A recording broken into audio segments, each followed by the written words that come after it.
besok.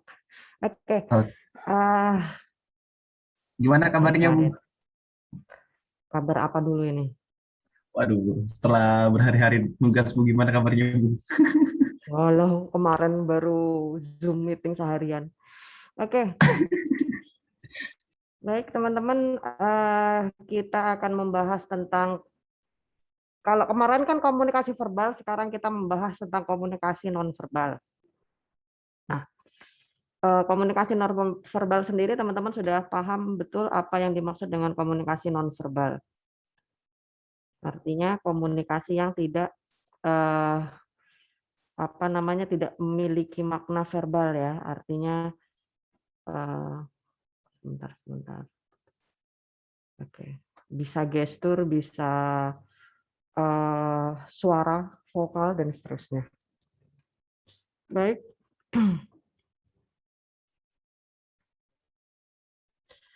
Komunikasi organisasi dilihat dari nonverbalnya. Komunikasi nonverbal penciptaan pertukaran pesan dengan menggunakan kata-kata seperti komunikasi. Kalau yang nonverbal tidak menggunakan kata-kata ya, tidak menggunakan kata-kata seperti komunikasi yang menggunakan gerakan tubuh, sikap, vokal, bukan kata-kata, kontak mata, ekspresi muka, kedekatan jarak dan sentuhan. Itu semuanya bisa kita lihat itu adalah bahasa nonverbal dalam organisasi. Jadi kita tidak akan bicara masalah kata ataupun simbol yang memiliki makna, tetapi hal-hal yang nonverbal. Selanjutnya, perbedaan verbal dan nonverbal. Kalau verbal itu bersaluran tunggal ya, misalnya begini. Ketika bilang kata makan soto, begitu ya. Kita sudah tahu itu satu satu kata, makan soto. Tetapi ketika kita melihat ekspresi orang makan soto, itu artinya macam-macam. Oke, dia makan soto, tetapi ketika kita melihat ekspresinya, satu, senang, manyun, kemudian apa lagi, dan yang lain-lain. Jadi kita bisa melihat bahwa komunikasi nonverbal verbal itu satu saluran tunggal. Jadi kita tahu maknanya, kita tahu artinya seketika itu juga. Tetapi kalau nonverbal dia bisa multi saluran, dia bisa banyak banyak macam ya. Bisa dilihat dari ekspresinya, bisa dilihat dari volume suaranya, kemudian bisa dilihat juga dari ekspresi gerakan tubuh, kemudian banyak hal yang bisa kita lihat. Ketika orang makan soto kita tahu, artinya begini, sotonya oke lah ya, tapi dia senang sotonya, nggak suka sama sotonya atau nggak suka sama yang jual atau yang menyuguhkan, saya tidak tahu lagi, beda lagi nanti artinya. Oke, pesan verbal terpisah-pisah, pesan nonverbal berkesinambungan. Yang tadi saya bilang kalau yang kata verbal katakan makan soto. Jika makan dan soto itu kita pisahkan memiliki arti yang berbeda. Makan berarti melakukan aktivitas ke dalam mulut kita mengunyah dan seterusnya. Sedangkan soto adalah bisa kita bayangkan bumbu soto dan tampilan soto itu seperti apa. Sedangkan nonverbal itu berkesinambungan. Biasanya ketika kita manyun disertai dengan suara merengek, disertai dengan ekspresi kita juga, kemudian kita ekspresi tangan, mungkin intonasi dan seterusnya itu akan berubah daripada yang biasanya. Jadi kalau nonverbal itu biasanya paketnya itu banyak begitu ya, tidak hanya satu saluran saja karena tadi multifungsi ya. Multi saluran. Sedangkan kalau verbal itu justru bisa dipisah. Tapi ya, dipisah artinya berbeda, ketika digabungkan juga artinya akan berbeda. Komunikasi nonverbal mengandung lebih banyak muatan emosional daripada komunikasi verbal. Jelas itu. Jadi kalau komunikasi nonverbal memang apa namanya emosinya lebih terlihat di situ. Sampai di sini ada yang ditanyakan? Sepertinya masih belum, Bu. Oke, pentingnya komunikasi nonverbal. Pertama, ketika kita ngobrol atau bertatap muka banyak banyak hal yang menyampaikan gagasan ide dan pada gilirannya orang lain pun lebih banyak baca pikiran lewat petunjuk nonverbal. Jadi Katakan ketika Anda presentasi, kita bisa tahu Anda menguasai presentasi Anda atau tidak, itu hanya dari bahasa verbal Anda. Sederhananya, Anda membaca atau enggak. Semakin Anda tidak membaca teks, Anda menguasai. Teks hanya mungkin Anda baca sesekali hanya untuk tidak terlewat apa yang Anda bahas. Tetapi kalau Anda membaca, itu jelas Anda tidak menguasai konteksnya. Itu satu, kelihatan banget. Begitu ya. Oke. Lebih dari 30-35% makna sosial percakapan atau interaksi yang dilakukan dengan kata-kata dan sisanya dilakukan oleh bahasa nonverbal. Jadi tanpa kita sadari sebenarnya gestur itu atau ekspresi atau bahasa nonverbal itu mendominasi interaksi kita. Katakan saya seperti ini, secara bahasa verbal mungkin saya sama Dimas Oki sama begitu ya. Tetapi bagaimana saya melakukan jedanya, di mana penekanannya, kemudian bagaimana ekspresi saya, cara saya berbicara, dan seterusnya, itu pasti akan beda ketika Dimas Oki yang menyampaikan dengan teks yang sama, katakan seperti itu. Yang artinya nonverbal itu sangat terlihat sekali dalam keseharian kita. Maka dari itu vokal, volume, kemudian bagaimana penekanan mana kata yang ditekankan dan tidak, itu memiliki arti yang berbeda. Begitu ya. Hari ini saya sangat senang sekali. Dengan hari ini saya sangat senang sekali. Jadi ketika hanya saya menekankan kata sangat senang sekali, benar-benar senang banget. Kalau lempeng saja, kita nggak tahu apakah dia benar-benar memaknai hari ini saya sangat senang sekali, itu benar-benar senang begitu ya. Tetapi ketika saya merubah intonasinya, ketika saya tekankan saya sangat senang sekali, sangat senang sekali atau gimana begitu ya. Nah itu pasti kita ada satu penekanan yang benar-benar kita anggap itu adalah informasi yang terpenting sehingga antara ekspres atau kata-kata yang pertama kita ucapkan dan orang kedua mengatakan kata-kata yang sama itu memiliki makna yang berbeda. Itu maksudnya. Perasaan dan emosi lebih cermat disampaikan lewat pesan nonverbal. 7% perasaan cinta kasih sayang dapat dikomunikasikan dengan kata-kata. Jadi hanya 7% saja orang yang gombal sebenarnya ya. Kemudian perasaan cinta kasih itu selebihnya adalah 38% itu lewat suara, 55% itu melalui ungkapan wajah, senyum, kontak mata dan sebagainya. Ini kayaknya bakal seru nih kalau saya buka lagi. Gitu ya teman-teman ya. Jadi hanya 7% saja kata-kata I love you, alalalala. Kita bilang I love you, nggak mungkin buset, tipu, bujuk, dan seterusnya. Tetapi kita akan lebih percaya kata-kata itu dengan keseharian kita. Misalnya, jika kamu memang sayang aku, misalnya, ya sudah, bentuk sayang itu kan tidak harus diomongin gombal begitu loh maksud saya. Dengan perhatian kita, dengan cara kita memperlakukan pasangan kita dan seterusnya, itu jauh lebih penting daripada sekedar kata-kata. Ini masih membahas Sabtu kemarin berarti ya. Begitu. Jadi komunikasi nonverbal bagi Anda semuanya, verbal sebenarnya jauh lebih. Jadi gini, mungkin Anda nggak sadar ketika orang bicara, kontennya ya, Anda itu cuma dengerin aja, tetapi Anda lihat orangnya itu bukan karena kata-katanya, tapi bagaimana sih ekspresinya, bagaimana sih sikapnya. Anda biasanya kita sepertinya seperti itu.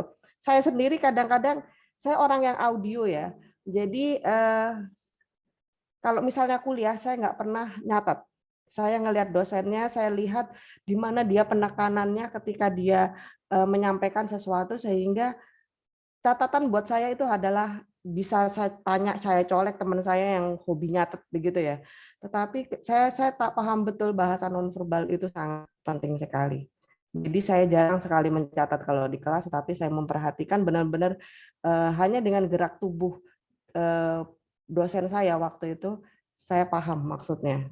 Jadi kalau hanya teksnya atau teorinya saya bisa baca nanti. Yang penting adalah bahasa nonverbalnya itu yang kadang-kadang memang saya incer ya, saya cari begitu. Penekanannya berada di mana. Itu ya. Oke. Pesan nonverbal menyampaikan makna yang dimaksud relatif bebas nonverbal. Relatif bebas. Kemudian relatif lebih bebas dari penipuan, distorsi, dan kerancuan nonverbal. Jadi gini, mungkin Anda adalah orang yang biasa berbohong ya. Oke lah, katakan Anda adalah aktor yang ulung begitu. Tetapi kadang-kadang bahasa nonverbal Anda tidak bisa menipu ya, maksud saya begitu.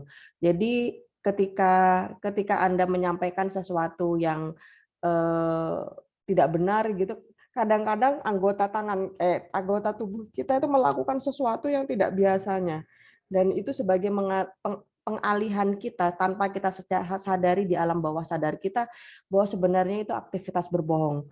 Contoh sederhana adalah memegang hidung kita kalau kita sedang berbohong atau gimana begitu ya. Jadi biasanya ada aja yang kita itu, atau tangan kita, jari-jari kita nggak mau diem gitu karena kita ingin mengalihkan apa ya, supaya kita bisa berbohong begitu. Pesan nonverbal jarang dapat diatur oleh komunikator secara sadar. Bentar.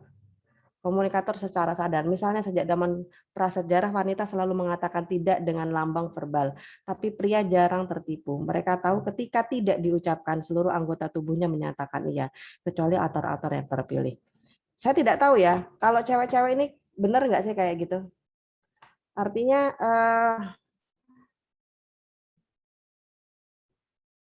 saya nggak tahu ya, apakah kalian sering berantem ketika kamu mau makan ini nggak? Enggak, tapi sebenarnya dia mau. Kenapa Anda nggak ngejar lagi gitu ya? Biasanya tuh kayak gitu tuh. Saya juga heran. Ada orang yang hanya jaim bohong-bohongan atau lagi ngetes pasangannya, saya juga nggak paham. Sehingga ketika dia bilang tidak, sebenarnya dia mau, begitu ya. Atau sebenarnya bila dia tidak mau, sebenarnya dia pengen gitu kan. Jadi wanita memang aneh gitu ya. Gitulah. Tapi saya tidak tahu kenapa seperti itu. Tapi kalau saya pribadi, saya lebih senang kalau memang saya bingung, saya nggak ngerti gitu aja ya. Betul, mau makan apa terserah gitu, benar benar benar. Biasanya gitu, terserah kamu gitu kan. Benar-benar terserah kamu dibawa bakso, kok bakso sih gitu kan. Aku kan pengennya inilah, kok nggak ngomong dari tadi. Ya, salah lagi gitu ya. Dimas biasanya bilang terserah. Oke. Oke. Mau kemana terserah. Oke, kata terserah itu kan sebenarnya ambigu ya. Iya bisa iya, tidak, ya sudahlah. Kadang-kadang saya juga gitu. Mau makan apa? Terserah deh. Tapi udah gitu di sini kok makan ini? Ya itulah manusia, cewek, enggak tahu lah. Saya sendiri juga aneh. Oke. Mempunyai fungsi meta komunikatif yang sangat diperlukan untuk mencapai komunikasi yang berkualitas tinggi.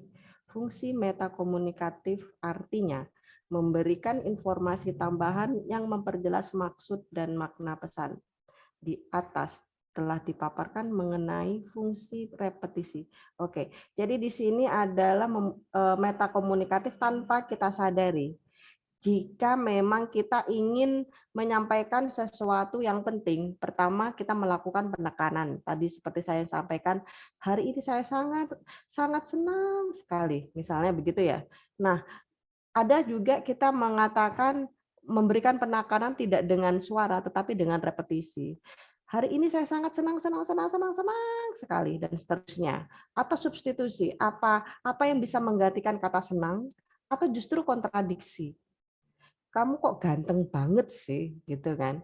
Biasanya begitu ya, kalau kita kita ingin meledek justru kita menggunakan kata-kata yang kontradiktif atau komplimen sebagai pengganti juga aksentuasi dan seterusnya, semuanya menambah kadar informasi dalam menyampaikan pesan. Oke. Gitu ya teman-teman ya. Jadi apa ya, tanpa kita sadari sebenarnya ada fungsi komunikasi yang tidak terlihat, tanpa kita sadari kita melakukan pengulangan kata atau kalimat, kemudian mengganti kata yang kontradiksi. Kalau mengganti substitusi mungkin kita bisa menggunakan kata-kata yang hiperbola dan majas-majas lainnya ya.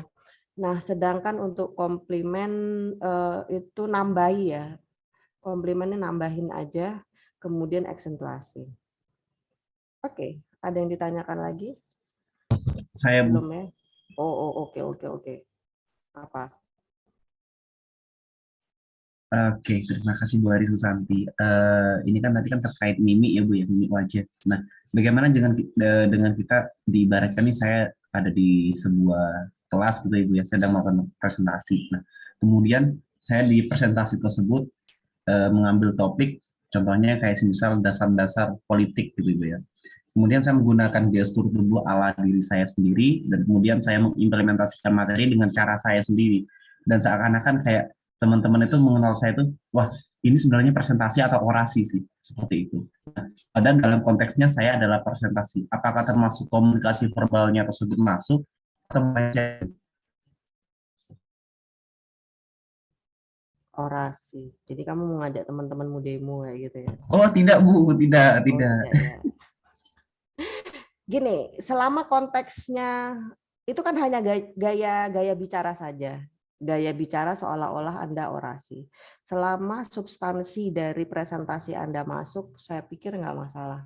Tapi kalau substansinya melenceng, akhirnya Anda, saya tidak mengatakan komunikasi nonverbal itu ya, tetapi itu gaya Anda presentasinya. Kalau kalau gaya, misalnya presentasi, kemudian Anda tangannya seolah-olah seperti orasi ya, ayo gini-gini, dan nah itu mungkin Anda sebenarnya itu ingin memberikan semangat atau ingin memberikan ini loh Rek, yang saya maksud begitu ya.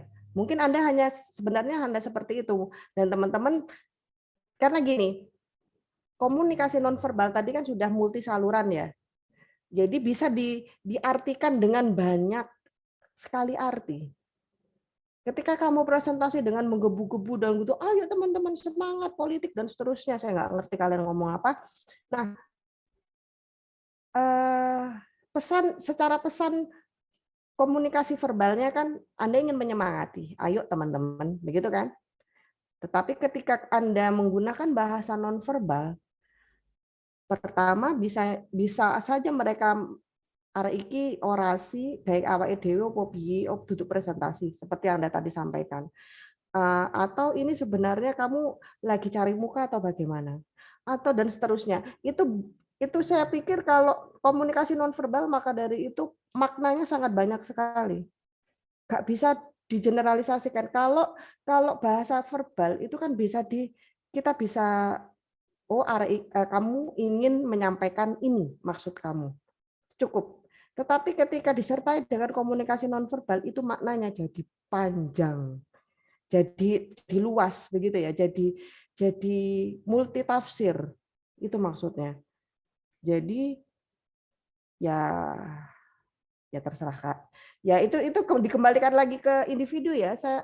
Ada juga yang ketika presentasi Anda yang cewek itu biasanya goyang-goyang kayak gini sambil malu-malu dan seterusnya begitu ya, sambil menutup kertas dan seterusnya itu biasa banget gitu ya.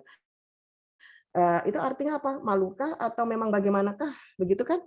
Ada aja teman-teman yang entah itu kakinya gimana-gimana begitu, biasanya kalau yang cewek-cewek itu biasanya dia bermain-main sih kakinya atau tangannya bermain-main, tapi kalau cowok ya itu aneh-aneh begitu ya. Kayak apalagi Dani ini datang nggak ya hari ini? Itu biasanya dia kalau presentasi itu malah Datang Bu dan Masih pagi, Bu. Siap hadir. hadir Dani. Ya, saya yakin kalau presentasi Anda menggebu-gebu, lebih menggebu-gebu dari Dimas Oki gitu kan. Angel. Jadi tergantung dari tujuan kamu. Ketika kamu konteks dari komunikasi nonverbalnya itu seperti apa, tapi kalau saya menangkap memang jadi kembalikan lagi. Kalau saya sih santai-santai saja, mungkin teman Anda jadi nggak santai gitu ya, melihat Anda ini aneh banget sih dan seterusnya. Banyak-banyak. Jadi komunikasi nonverbal itu hati-hati ya, karena setiap orang menafsirkan berbeda-beda. Anda kayak gini, oh ngajak demo dosen nih misalnya dan seterusnya. Silahkan. Oke, Ya, kalau baik. tidak ada lagi yang ditanyakan, saya ke slide berikutnya. Komunikasi yang lebih efisien. Oke. Lebih efisien dari segi waktu, pesan verbal sangat tidak efisien dalam pemaparan. Lebih banyak lah, Mang. Oke. Kata iya dan tidak itu kan singkat sebenarnya. Iya dan tidak. Tapi kadang-kadang ketika kita ngomong iya dan tidak, itu dijelaskan dulu kenapa Anda tidak menjawab iya dan tidak. Kamu mau nggak sih sama aku? Sederhananya. Tapi Anda tidak mungkin mengatakan tidak dan iya seketika itu juga. Kamu tuh gini, jadi kamu tuh gini, gini, gini, aku tuh gini, gini. Kenapa nggak ngomong iya dan tidak atau mengangguk saja? Atau dilihat dari ekspresinya saja kita sudah paham gitu ya. Dalam konteks komunikasi organisasi, kalau pesan verbal itu kan panjang sekali memang. Misalnya instruksi, kemudian surat edaran dan seterusnya. Misalnya surat edaran pembelajaran luring, begitu kan ya. UTS luring cukup sebenarnya. Tapi karena ini konteksnya komunikasi organisasi ya, dalam organisasi, yang namanya surat edaran itu dari A sampai Z itu benar-benar full kertas A4 misalnya. Kalau dibaca juga lama begitu kan. Padahal informasinya sederhana. Setelah UTS kita pembelajaran luring. Ya, yang lain-lain itu menyusul begitu kan. Kemudian ada persyaratan dan sebagainya. Memang kalau konteks dari komunikasi verbal organisasi terutama yang formal, pasti kita akan membuat segala sesuatunya itu benar-benar terperinci, ada pedomannya dan ada panduannya. Tetapi kalau konteksnya nonverbal, mungkin setelah UTS kita pembelajaran luring, hanya cukup disertai dengan ekspresi sumringah saja, kita sudah tahu bahwa kita akan melakukan pembelajaran luring. Tetapi untuk angkatan 2020 itu yang masih diizinkan adalah yang praktek dulu ya, sambil kita uji coba seperti apa, apakah melonjak lagi kasus COVID dan seterusnya. Sehingga kalau yang kelas Anda mungkin yang podcast ya, podcast digital fotografi dan mungkin broadcasting itu ya yang mungkin Anda masuk, tetapi kalau yang seperti saya komunikasi organisasi masih bisa dilakukan secara daring ataupun nanti kalau bisa bertemu ya bisa kita mencuri-curi waktu selama kelasnya masih bisa digunakan, itu aja. Baik, syarat yang keenam dari komunikasi nonverbal adalah merupakan sarana sugesti yang paling tepat. Adanya situasi komunikasi yang menuntut kita untuk mengungkapkan gagasan secara emosi secara tidak langsung. Contoh ungkapan bela sungkawa ya. Kalau secara bahasa verbalnya kan cuma innalillah begitu ya, yang tabah dan seterusnya. Tetapi ketika kita berkunjung, kemudian kita ikut bersimpati dan berempati atas kedukaan teman kita, itu akan jauh lebih bermakna daripada hanya sekedar kata-kata. Nah, sarana sugesti juga. Jadi kalau kita dengan menggunakan penekanan ekspresi wajah dan seterusnya, maka orang akan semakin yakin dengan apa yang kita sampaikan. Jadi mungkin kalau Anda mengatakan beneran gitu, mungkin Anda sampai mendelik gitu ya, iya beneran loh gitu dan seterusnya. Jadi Anda ingin menyampaikan bahwa informasi ini benar adanya, kemudian Anda tambahkan dengan ekspresi wajah, itu akan lebih masuk lagi materinya dan seterusnya. Kemudian fungsi. Nah, fungsi dari komunikasi nonverbal sebenarnya repetisi, pengulangan ya. Kemudian substitusi menggantikan lambang-lambang verbal, kontradiksi menolak pesan verbal tapi memberikan makna yang lain. Yang tadi saya bilang kamu cantik banget sih hari ini, atau ada yang bilang cantik banget hari ini mungkin cantik, tapi ketika Anda bilang kamu cantik banget dengan ekspresi yang berbeda, itu artinya Anda tidak cantik seperti biasanya. Misalnya begitu. Komplimen melengkapi ya, memperkaya, jadi seperti vitamin aja. Jadi sifatnya melengkapi. Aksentuasi adalah menegaskan atau menggarisbawahi mungkin dengan penekanan vokal. Itu fungsi dari komunikasi nonverbal. Sampai di sini ada yang ditanyakan? Beberapa karakteristik dari komunikasi nonverbal, kita selalu berkomunikasi artinya tergantung pada konteks. Komunikasi nonverbal lebih dapat dipercaya, cara utama dalam menyatakan perasaan dan sikap. Jadi komunikasi nonverbal itu selalu saja kita gunakan ya. Saya tidak tahu ketika Anda ngobrol dengan teman, kadang-kadang Anda diem gitu ya. Diam pun itu sebenarnya komunikasi nonverbal. Tanpa kita sadari kita juga menyampaikan komunikasi nonverbal kita, entah itu apa namanya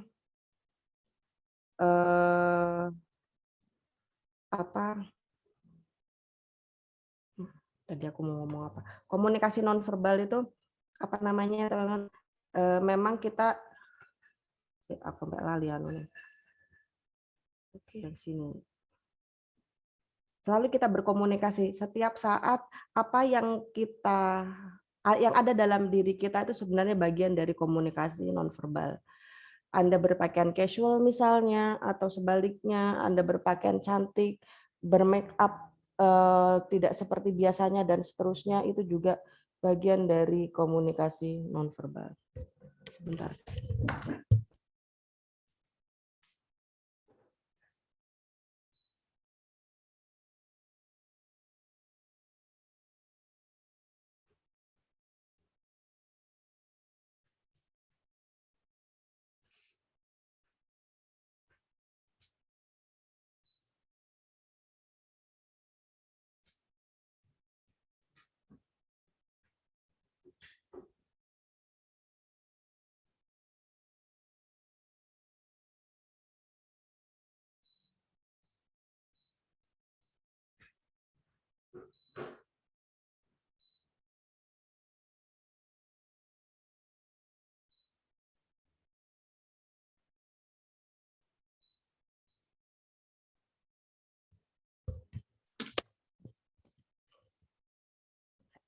Maaf, saya lanjutkan kembali. Oke, arti tergantung pada konteks. Kalau bahasa verbal mungkin arti gini. Kalau nonverbal arti tergantung konteks. Jadi konteksnya itu ya lihat-lihat dulu gitu loh maksudnya. Misalnya konteksnya Anda mengatakan saat ini Anda sedang makan begitu ya, atau sedang melakukan kegiatan apa. Nah, konteksnya itu pasti akan berbeda antara contohnya apa ya? Gerakan tangan saja itu pasti akan berbeda gitu ya. Antar konteks itu berbeda maksud saya. Misalnya gerakan tangan Anda melambai, itu akan berbeda dengan konteks Anda ketika Anda melambaikan tangan Anda kepada orang lain yang mungkin saya tidak tahu ya, dalam tanda petik itu mungkin entah itu musuh bebuyutan Anda atau apa gitu. Emang ada kalian punya musuh bebuyutan gitu? Nah, seperti itu ya. Jadi pasti akan berbeda ininya. Maknanya maksud saya. Maknanya akan berbeda ketika Anda tangan Anda melambai, dilihat dari konteksnya siapakah yang Anda lambai tangannya, maksudnya begitu. Jadi pasti akan memiliki makna yang berbeda pula. Jadi tergantung konteksnya, lagi ngapain begitu, dengan siapa, dengan bagaimana dan seterusnya, itu apa namanya, pasti berbeda. Jadi yang dimaksud dengan artinya arti tergantung konteks. Kemudian komunikasi nonverbal lebih dapat dipercaya. Itu tadi bagi Anda yang tidak biasa berbohong, itu kelihatan Anda berbohong dan tidak. Dari tatapan mata Anda saja, jika Anda berbohong, mungkin Anda berkedip gitu ya. Atau mata Anda justru tidak berani menatap mata teman Anda jika Anda berbohong. Misalnya kamu mencuri iniku ya, kuehku ya misalnya. Mungkin Anda tidak bisa berbohong dilihat dari matanya dan seterusnya. Jadi memang biasanya bahasa nonverbal itu lebih dapat dipercaya daripada kata-kata. Itu karena kadang-kadang kita respon ya, spontan ya respon kita, sehingga biasanya sih lebih kita percaya bahasa-bahasa yang sifatnya nonverbal daripada verbal. Cara utama dalam menyatakan perasaan dan sikap itu lebih terlihat dengan bahasa nonverbal daripada bahasa verbal. Sampai di sini ada yang mau ditanyakan?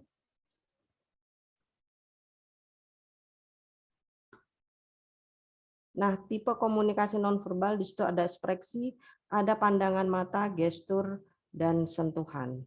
Ini dari bahasa badan, bahasa tubuh. Oke, ada yang mau ditanyakan terkait tadi? Belum ya? Saya ragu, Bu.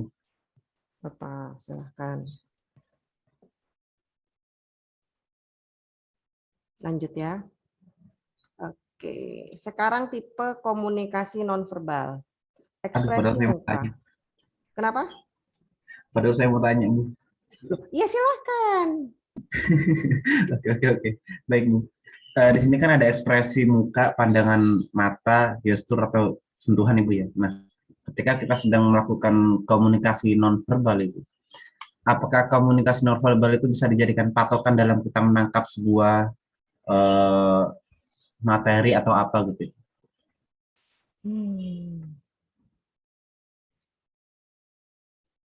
Eh, Kalau dalam konteks formal ya, mungkin kita tidak akan mendapatkan hasil yang seperti yang kita harapkan untuk komunikasi nonverbal. Misalnya, ketika atasan Anda memberikan perintah kepada Anda secara nonverbal pun kita tahu, oh ya sudah, karena itu perintah dari atasan harus kita laksanakan. Cuma kemudian kita bisa membaca, ini sebenarnya tugasnya atasan kita, tetapi karena dia nggak sempat ngerjain, dikasihkan kepada Anda. Mungkin itu yang bisa Anda baca, begitu ya. Tetapi bukan kalau organisasi ataupun pekerjaan itu kan masih konteksnya karena memang formal ya, tidak ini. Tetapi memang kalau komunikasi nonverbal itu akan tampak sekali dengan hubungan antar relasi, biasanya seperti itu. Jarang sih saya kalau di pekerjaan misalnya bawahan bohong pada atasan itu kan jarang. Dalam arti itu bisa dilacak kalau dia tidak mengerjakan begitu ya. Tetapi ini kan konteksnya banyak hal-hal yang di organisasi ini tidak ada hubungannya juga dengan pekerjaan itu sendiri, tetapi justru hubungan humanisme antar organisasi inilah yang kelihatan. Maksud saya, apakah bahasa nonverbal itu bisa menggantikan bahasa verbal, begitu maksud Anda? Atau justru hanya substitusi saja atau bagaimana? Nah, kalau memang Anda misalnya berniat bohong memberikan laporan kepada bos Anda, sudah Pak, saya sudah ngerjakan, yang nggak ngerjain tuh Atara, saya ngerjain Bu Ari, misalnya begitu ya. Anda ini kemudian konfirmasi si Atara, enggak Bu, saya ngerjain kok. Dimas aja yang nggak ngerjain, dan seterusnya.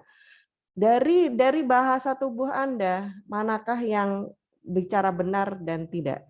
Karena kedua-duanya sama-sama tukang dagelan, begitu ya.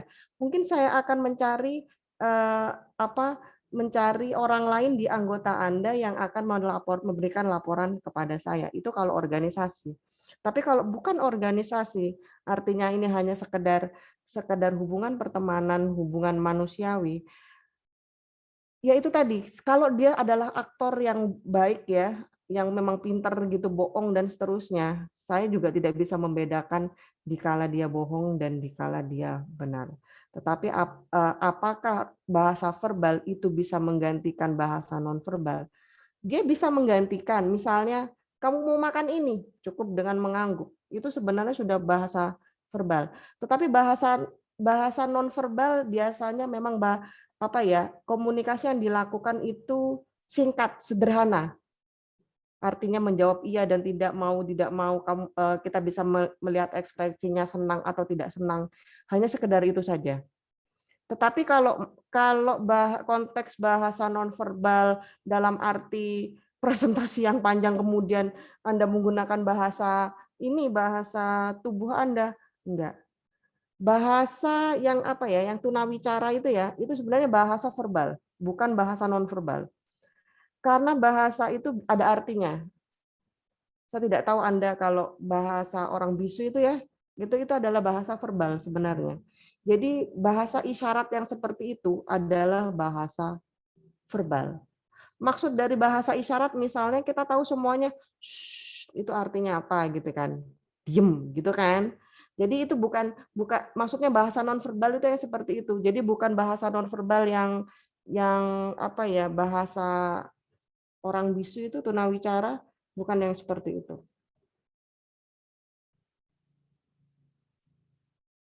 Baik Bu, terima kasih Bu. Jangan direspon Bu komentar Bu, nggak jelas Atara Bu. Oke. Ini ya, kemudian saya jelasin lagi bahasa badan, ekspresi wajah dan seterusnya. Sebentar. Ekspresi muka, pandangan mata, gestur, gerak isyarat ya yang tadi.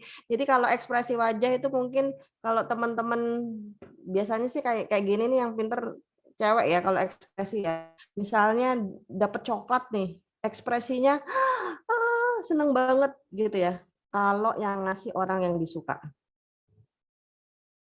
Kalau orang yang ngasih nggak disuka, dibanting apa tetap dimakan? Diambil atau gimana teman-teman? Ya diambil Bu, barangnya doang. Orangnya nggak diambil. Sakit hati Ya banget enggak nggak Bu, sih? kan nggak suka Bu. Nah, jika memang Anda mengambil, konsekuensinya Anda menerima kan? Jadi Anda sebenarnya suka sama orang itu. Belum tentu Bu. Nah, terus gimana itu cewek-cewek itu? Ya ini pengalaman saya Bu ya. Waduh, kenapa? Ada apa dengan pengalamanmu? Saya pernah, aduh nggak direstui tenggorokan lagi ngomong ya. Kuliah Dim, kudu curhat Dim. Saya pernah ngasih barang tuh Bu ya ke cewek Bu. Nah dia terima dengan ekspresi yang wah gitu Bu. Tapi sama aja, ya gitu dah Bu. Barangnya doang diterima Bu. Oh, kasihan banget Tapi kamu. hatinya tidak diterima.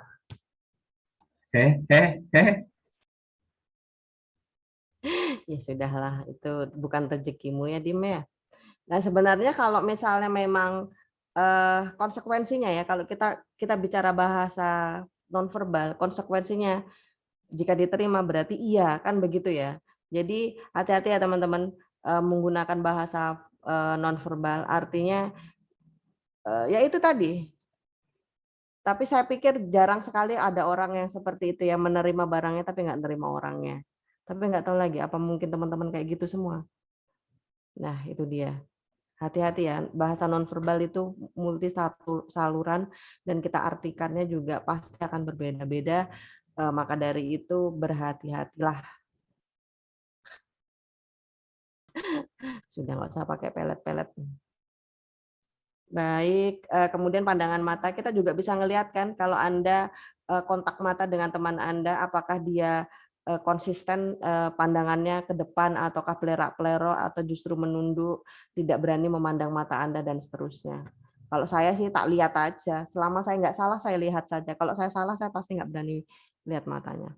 Kemudian gestur dan gerak isyarat dan sentuhan. biasanya kalau kita sentuhan itu kita semakin akrab ya.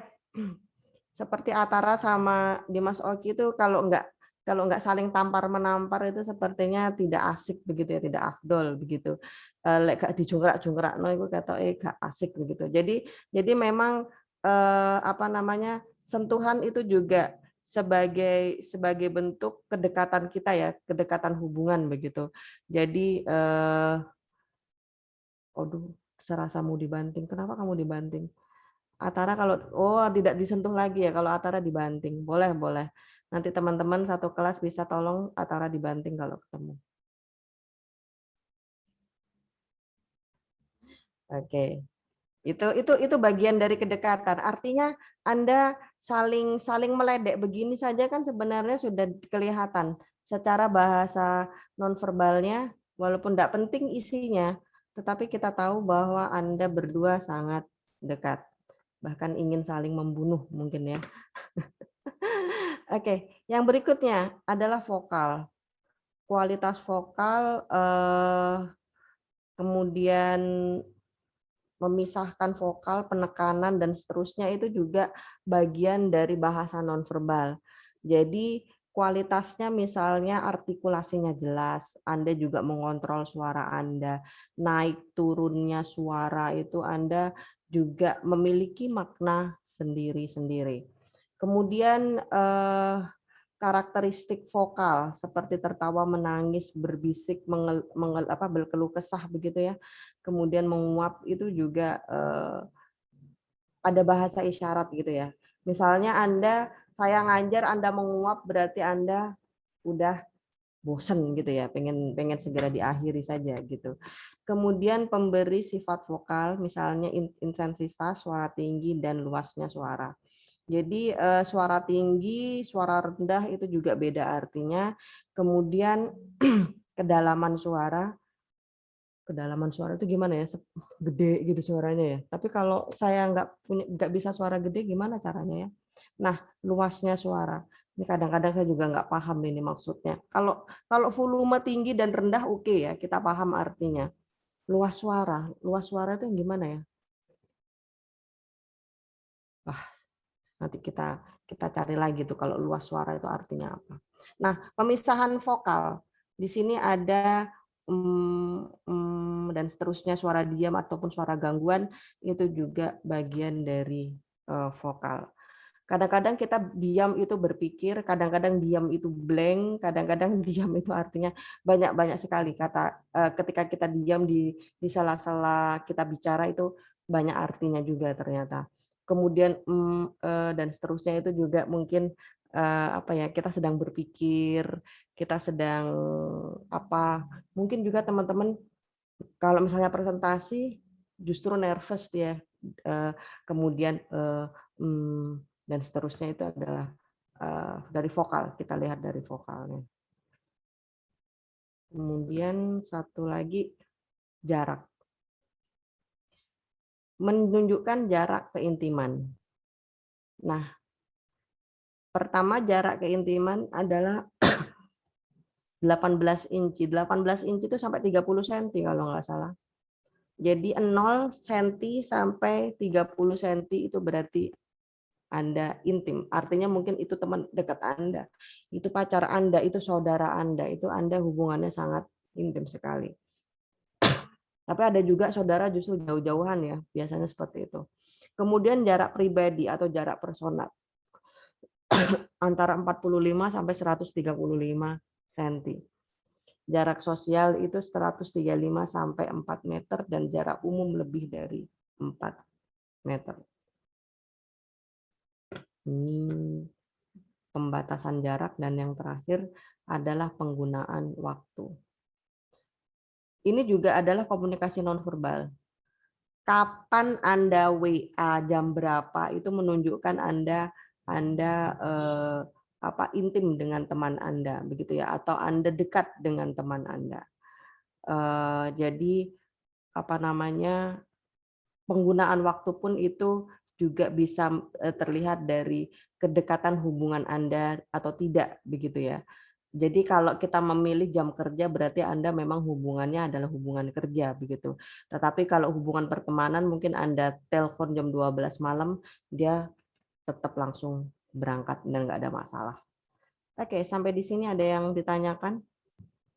Pasti mau tanya tentang jarak dan waktu. Silakan. LDR-an Bu, kalau kejauhan Bu. Kenapa?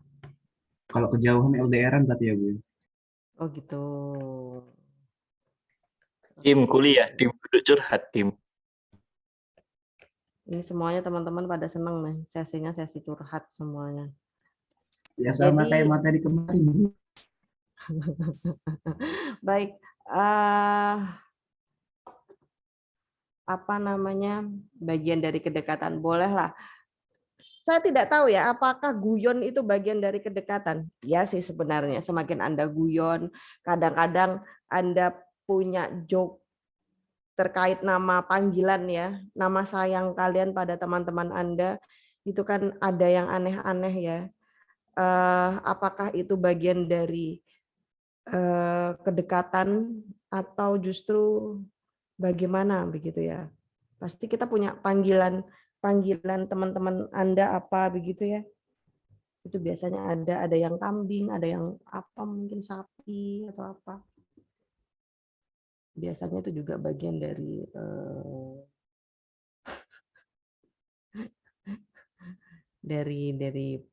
panggilan Anda itu juga merupakan bahasa nonverbal juga.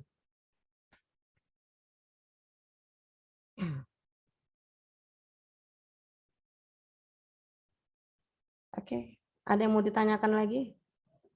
Tadi Sepertinya ada. masih belum Bu. Mungkin dari teman-teman yang lainnya.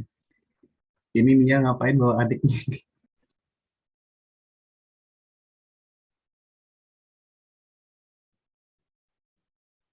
Oke.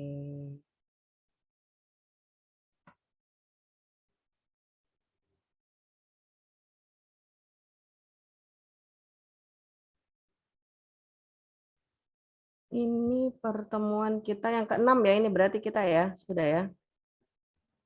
Iya Minggu betul Bu. depan ke-7. Udah gitu UTS.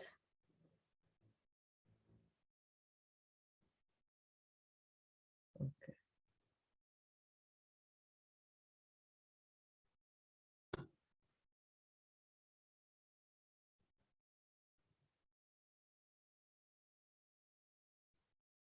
Baik, ada yang ditanyakan nggak? Untuk sementara aman sepertinya Bu. Karena teman-teman masih belum ada nyaut-nyautin. Oke.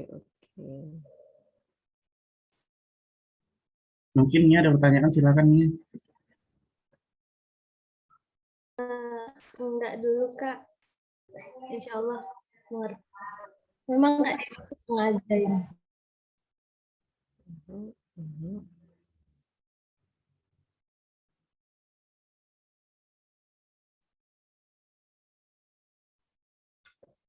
Oke, Bu, apakah saya boleh bertanya silakan. mengenai ini, Bu? Apabila kan katanya Bu Ari tadi ketika kita berbicara dengan seseorang, nah jika seseorang tersebut bicara benar atau tidaknya, itu dia akan berkedip atau menoleh ke arah lain. Nah, misalnya kalau tiba-tiba apa ya Bu ya? Dia itu nggak berbohong, tetapi kayak nggak sengaja aja Bu noleh gitu atau lirik-lirik, itu gimana Bu? Nah, Apakah akan ada beda loh, noleh kamu bohong sama kamu apa ngelirik itu beda. Artinya begini, kalau di sekitar kamu ada sesuatu yang menarik perhatian kamu kan otomatis menoleh, begitu kan? Bukan berarti, maksud saya begini, menoleh itu dalam rangka Anda tidak ingin kontak mata dengan orang yang Anda bicara. Itu biasanya Anda bohong. Sengaja menjauhi kontak mata. Kadang-kadang kan kalau saya tidak tahu. Kalau saya sendiri tuh kalau misalnya bohong, udah gitu dipendeleng gitu ya, ketahuan duluan gitu loh, udah keder duluan gitu. Kasarannya begitu. Jadi apa namanya, bukan berarti ketika Anda berbicara kemudian menoleh, misalnya Anda bicara dengan saya begitu ya, kemudian Anda noleh begitu karena ada yang masuk atau apa, bukan berarti Anda berbohong pada saya, tidak, tapi ada sesuatu yang memang mengganggu, ada noise, kemudian Anda menoleh gitu kan. Bukan berarti Anda berbohong pada saya, kan begitu. Jadi sebenarnya ketika menoleh atau Anda memandang ke yang lain begitu, karena tidak berani melihat kontak mata. Karena kontak mata ketahuan kalau kita bohong. Biasanya seperti itu. Oke. Siap Bu, terima kasih.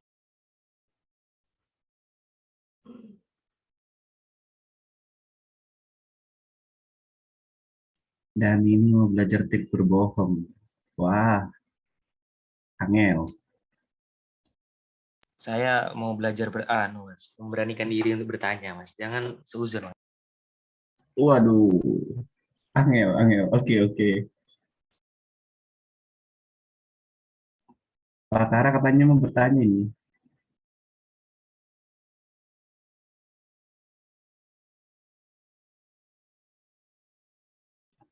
Itu dirinya Fatara tapi rambutnya Fatari gitu.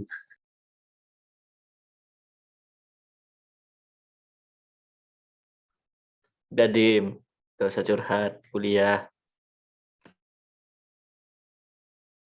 Lah, ibu ngambek terpental. Hah? Menghilang ibu. Oke, nah baik. Ya dulu Tatan itu apa ya? Murtad atau gimana itu? Kayaknya lebih ke murustad. Murustadnya gitu dah. Setengah-setengah soalnya. Saat itu ada Ustadz, ada Murtad, itu yang mana? Sebentar ibu ya. Dua-duanya. Dua-duanya, Mas.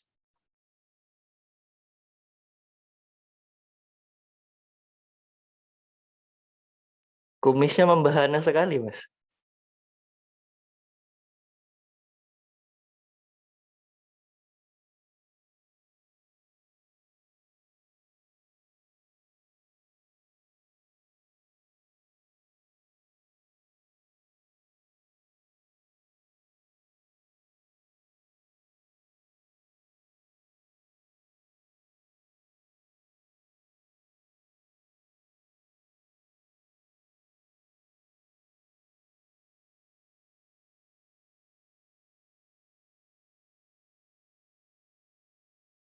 Ini trik ini.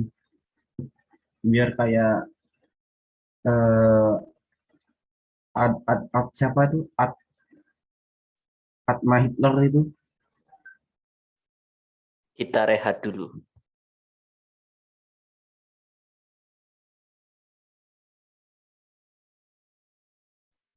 Mas mau tanya, Mas. Boleh, Mas? Mas, Iya, silakan bisa bertanya, Pak. itu kumisnya pakai pelet apa, Mas? Kok Oke, bisa baik. gitu? Saya keep dulu ya, sehubungan waktunya sudah hampir habis. Jadi pertanyaan yang lainnya bisa dulu yang didahulukan ya. Pertanyaan yang lebih ngotak dulu ya. Silakan.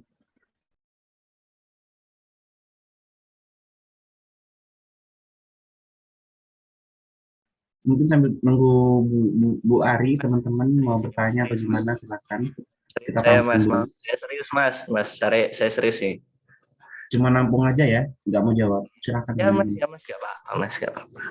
Ini jadi pertanyaan saya Belum yang dan tadi. masih menunggu Bu Ari dan. Iya, Iya, iya. silakan. Iya, Mas. Udah, Mas. Saya mau ngomong ini, Mas. Anda ngomong terus gimana saya mau nanya, Mas? Satu apa tuh? Oke, sorry, sepertinya saya terlempar barusan ya. Akhirnya saya pakai HP. Silakan. Ada Bu, apa? mau Ada nanya. apa? Ada apa? Mau tanya saya, Bu. Iya, tanya apa? Jadi gini, Bu. Kan tadi nyambung ke pertanyaannya Dani sih, Bu. Kan Dani ngomong itu kalau misalnya orang bohong itu kan apa ya noleh kayak gak mau kontak mata lah sama lawan bicaranya. Nah, misal nih lawan bicaranya itu seorang cewek, kita kan laki-laki nih Bu. Nah, misal nih laki-lakinya itu kayak apa ya, dari kecil itu kamu dari kecil itu didoktrin kalau kontak mata sama lawan jenis lama-lama itu nggak boleh. Nah, kalau pas dia ditanya kayak gitu, dia gak mau kontak mata padahal dia gak bohong, itu gimana, Bu? Ada yang bisa jawab? Anda itu curhat atau gimana, Pak? Enggak, saya bingung, Mas, ini, Mas. Beneran saya, Mas. Coba diulang pertanyaannya. Jadi gini, misal Anda ini lagi ada masalah sama seorang wanita lah. Bisa dibilang kayak ya dalam organisasi Anda atau apa. Nah, Anda ini kayak memegang teguh ajaran Islam kayak gitulah istilahnya. Yang apa, tidak ingin berzina lah istilahnya kan. Anggapannya. Nah, di anggapan Anda kalau misalnya menatap seorang wanita, menatap kontak mata dengan seorang wanita lama-lama itu zina kan artinya kan? Di anggapan Anda misal. Nah, pas Anda ditanya suatu pertanyaan yang serius, terus dibutuhkan kejujuran Anda nggak mau natap si wanita tersebut, itu bisa jadi miskomunikasi kalau Anda itu berbohong gitu loh. Jadi gimana solusinya gitu loh. Oke, baik. Ibu silahkan, Bu. Saya enggak.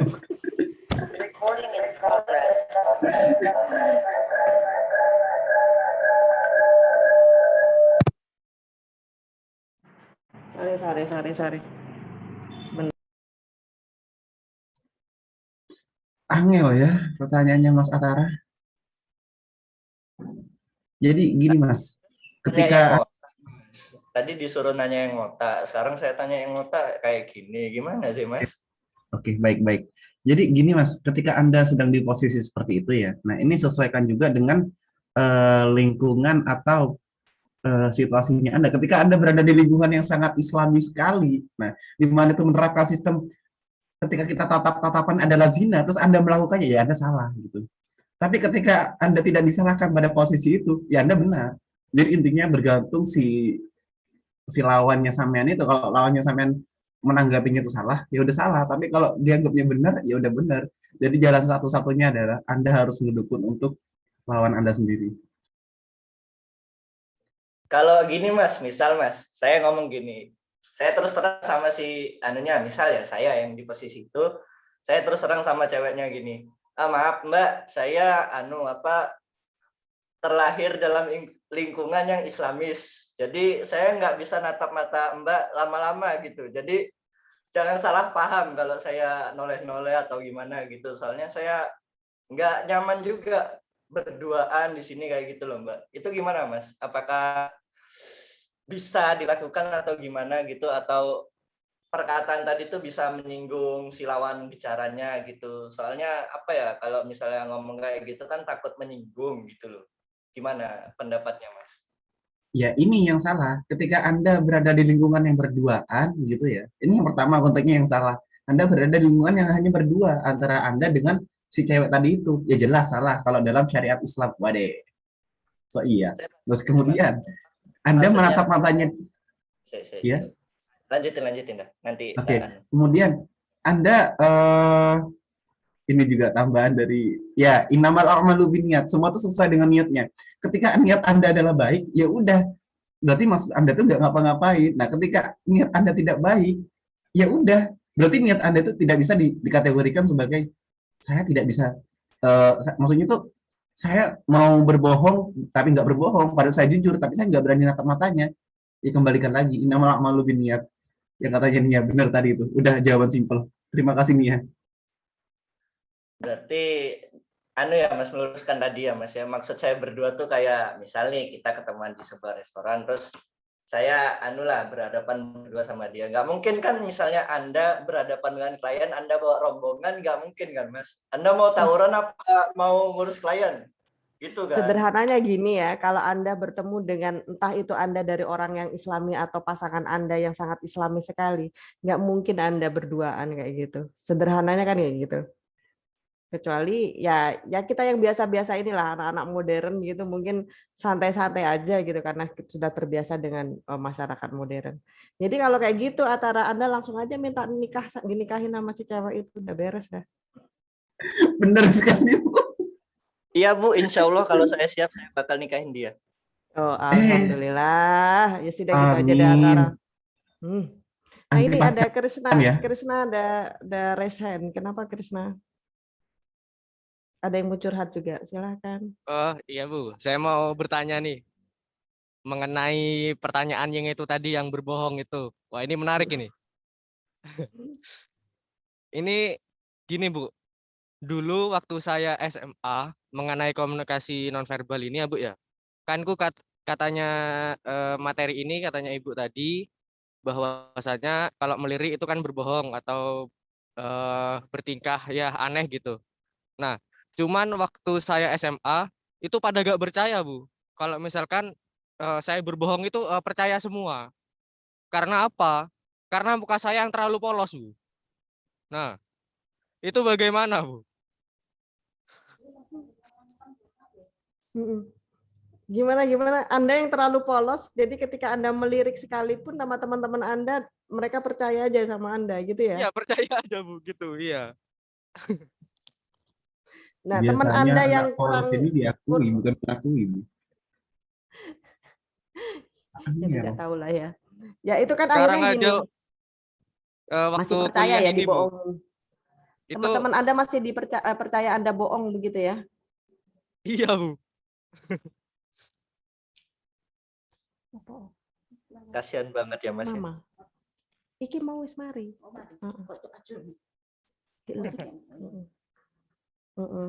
Oke. Sorry ya Dimas Rizky, ini teman-teman kamu semuanya pada curhat. Jadi begini teman-teman, saya tidak mengatakan melirik itu adalah berbohong, menoleh yang lain itu adalah berbohong, begitu ya.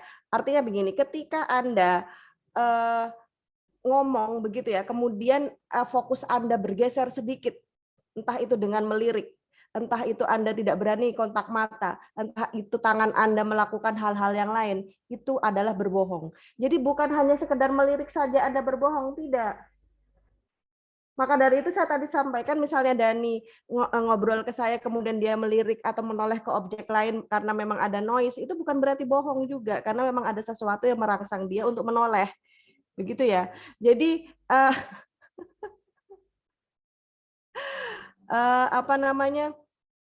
melirik di sini ketika Anda berhadapan dengan seseorang dan Anda ingin menyampaikan sesuatu, tetapi Anda menyampaikan itu bukanlah sesuatu yang Anda anggap benar, bukan benar begitu ya.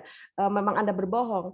Anda akan membuat satu fokus yang lain supaya Anda bisa menyampaikan itu dengan nyaman. Karena Anda tidak berani menatap matanya sehingga Anda cenderung melirik atau Anda pura-pura melihat objek yang lain, nggak usah melirik aja. Mungkin Anda melihat mouse ini saja, mouse-nya dilihat, dipegang-pegang kayak gitu, tanpa Anda melihat objek mata orang yang Anda ajak bicara. Karena memang dari mata turun ke hati gitu ya. Nah artinya sebenarnya mata kita tuh sebenarnya tidak bisa berbohong, itu yang saya maksud. Kecuali Anda bisa berpandangan berhadapan mata dengan teman Anda bohong atau tidak, itu Anda oke lah, itu Anda adalah aktor yang hebat gitu ya. Jadi kita bisa melihat ekspresi wajah teman-teman kita bisa melihat itu, tahu bohong atau tidaknya hanya dari ekspresi wajahnya, itu yang saya maksud. Tidak hanya sekedar berarti kalau ngelirik berarti bohong, bukan begitu. Melirik itu sebenarnya kan kita mengalihkan fokus kita supaya kita gak ketok-ketok banget lah ya awake dhewe iki bohong. Itu saja sebenarnya. Tapi kalau Krishna bisa berhasil meyakinkan teman Anda dengan melihat objek yang lain, dengan menatap ke arah yang lain, dan Anda masih dipercaya oleh teman-teman Anda luar biasa. Apakah Anda benar-benar polos atau tidak, nah, itu urusan Anda itu nanti. Berarti Anda, track record Anda di kelas Anda, di antara teman-teman Anda masih pencitraan Anda masih bagus ketimbang Atara sama Dimas Oki. Ketika dia noleh, ketika dia ngelirik, udah nggak dipercaya, lebih dipercaya Krishna kan gitu. Bu, kok saya Bu? Yang ya objek penderitanya kan kamu. Saya, Bu. Dimas saja, Bu. Oh, Dimas saja. Atara nggak mau. Ya sudah. Dani Bu, Dani Bu. Dani boleh. Nanti Dani deh yang jadi objek penderitanya. Bulan aja, Bu. Bulan.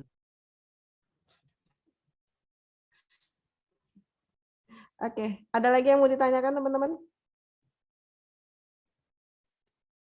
Cukup seperti ini. Oke. Jadi kalau curhat-curhat yang lain-lain, sesi minggu depan ya. Siap Bu, sekalian bikin podcastnya Pak Narno itu Bu, Patah Hati Club itu Bu. Ya, Boleh. minggu depan ketika kopi berbunga cinta gitu ya topiknya. Waduh, pas saya narasumber Patah Hati lagi. Kenapa Ini Mas kalau gak mau? teman-teman Saya ada bisa, kalau Mas. teman-teman besok mau ikut kayaknya rame nih besok ya. Tidak hanya teman-teman modul Nusantara aja. Baik, kalau begitu jika tidak ada yang dibahas lagi karena saya juga harus rapat dengan Pak Rektor jam 10, saya harus berpindah tempat.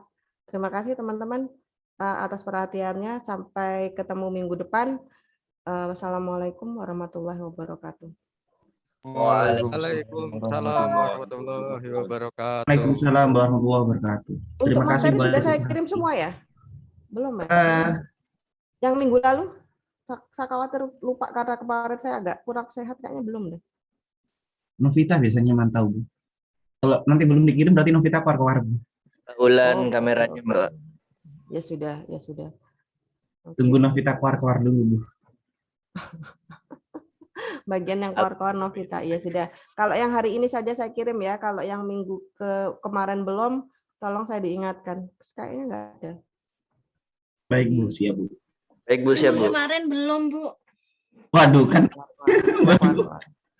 Oke, oke. bilangin. Oke, sekalian. Ya kemarin saya kurang enak badan jadi saya lupa. Begitu itu saya langsung tutup istirahat. Oke. Jadi pertemuan kelima dan pertemuan ke-6. 6.